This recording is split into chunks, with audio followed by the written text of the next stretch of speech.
This video is brought to you by NordVPN.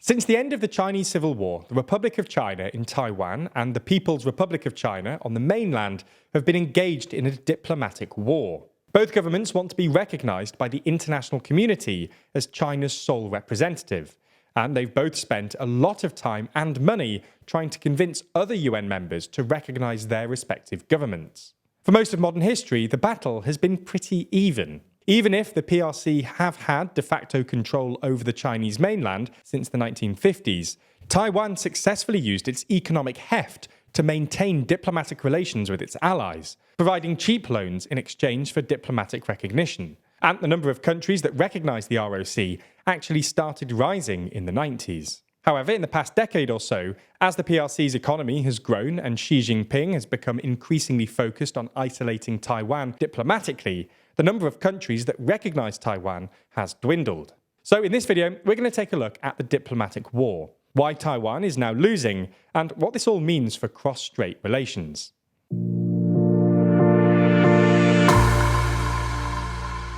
Before we start, if you haven't already, please consider subscribing and ringing the bell to stay in the loop and be notified when we release new videos. To understand this, we need to start with a bit of history. From 1927 until 1949, China was intermittently in a state of civil war, fought between the Chinese Communist Party, or CPC, and the Kuomintang government, or KMT. For most of this time, Taiwan was actually a Japanese territory. It was ceded to Japan by China in 1895, when China was ruled by the Qing dynasty. In 1945, after Japan's defeat in World War II, the territory was returned to China. In 1949, the CPC defeated the KMT in mainland China and established the People's Republic of China on the mainland. The KMT fled to Taiwan, where they continued the Republic of China. Both the CCP and KMT claimed to be the rightful rulers of all of China, despite the fact that the KMT only had effective jurisdiction over Taiwan. Now, because most countries had previously recognized the KMT as the legitimate government of China, in the 1950s, most of the world recognized the KMT government in Taiwan as a sovereign state, and maintained diplomatic ties with the Republic of China. However, as time went on and it became increasingly clear that the CCP were the de facto rulers of mainland China, more and more countries started recognizing the CCP as the legitimate government of China, and instead recognizing the People's Republic of China. Because of the CCP's One China principle, a position held by both the People's Republic of China and the Republic of China, that there's only one sovereign China, when these countries recognized the CCP in China, they had to cut off diplomatic ties with Taiwan, which meant that the number of countries that recognized Taiwan as a sovereign state started declining in the 1950s. In the 60s, Taiwan used its economic heft to reverse the trend, sending foreign aid to other countries on the condition that they recognized Taiwan as a country. Originally, this economic diplomacy worked well. From 1960 to 1970, the number of countries recognizing Taiwan in Latin America went from 11 to 21, and from 8 to 24 in Africa. But there was nothing Taiwan could do after the UN passed Resolution 2758 in October 1971, which expelled Taiwan and transferred China's seat on the Security Council to the PRC, which, for simplicity's sake, we're just going to call China from now on. By the time the US switched in 1979, only 25 or so countries recognized Taiwan as a sovereign state. These were mostly smaller countries that had particularly good relations with Taiwan, or larger countries that had particularly bad relations with China. South Korea, for example, maintained relations with Taiwan until 1992, largely because they resented China's support for North Korea. The total number of countries maintaining diplomatic ties with Taiwan stayed relatively constant until the 2010s. Even though some countries switched to recognizing the PRC, Taiwan's economic diplomacy converted others back to Taiwan. In 1989, for example, 4 countries, the Bahamas, Grenada, Liberia, and Belize, switched back to Taiwan after Taiwan provided them with cheap dollar-dominated loans. However, in the past decade or so, Taiwan's allies have dwindled. By our count, Taiwan has lost 8 allies since Tsai Ing-wen was elected Taiwan's president in 2016. Today, just 13 countries recognize Taiwan.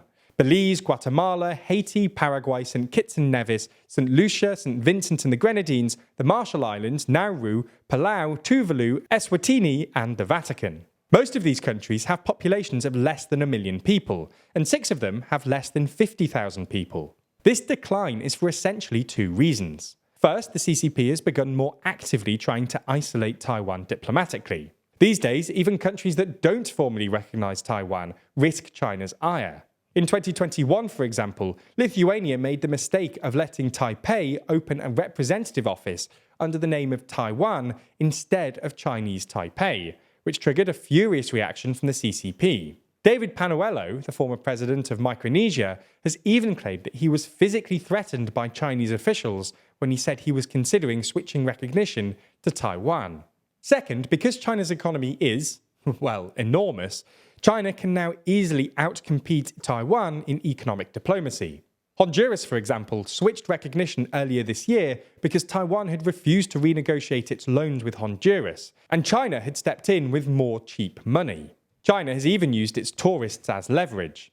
In 2017, for example, China essentially blocked its citizens from visiting Palau, where tourism accounts for more than 40% of Palau's GDP.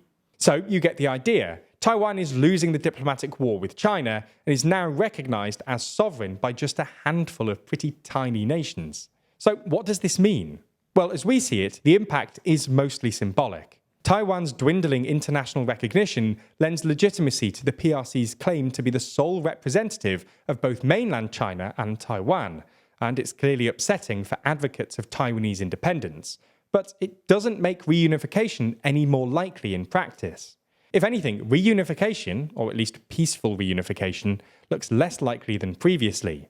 This is both because the Taiwanese public are less keen on it than before, and even if some countries have withdrawn diplomatic recognition, other countries have strengthened their relations with Taiwan in other ways. The US is the most obvious example here. While the US technically doesn't recognise Taiwan as a sovereign country, they've been expanding their diplomatic relations with more high-level meetings. And Biden has moved away from strategic ambiguity, which basically involves saying, maybe we'll protect Taiwan from China, to a more explicitly pro-Taiwanese stance. So you get the idea. Taiwan is losing allies, but it's not entirely clear what the actual real-world implications of this are. A few weeks ago, we were invited to Downing Street, where we were briefed on the government's anti-fraud plan. As part of this, we found out that more younger people have fallen victim to online scams than over 35s. And as our analytics frequently tell us, our audience skews younger, which means that you're likely in this age bracket. So if you want to protect yourself online, you should try NordVPN. NordVPN has a bunch of tools that keep you safe. First, they have a feature called Threat Protection, which protects you from malware, trackers, malicious ads, and phishing scams. But that's not all. NordVPN also has dark web monitoring services, which, even if you somehow do fall victim to online fraud or scams, notifies you if your details end up online, so you can promptly change your passwords and keep yourself protected. And what's more, if technology isn't really your thing, don't worry. NordVPN offers 24/7 customer support and even a 30-day money-back guarantee for all users. So check out our link in the description to get your discount on their 2-year plan, plus 4 extra months on top of that. Thanks for your support.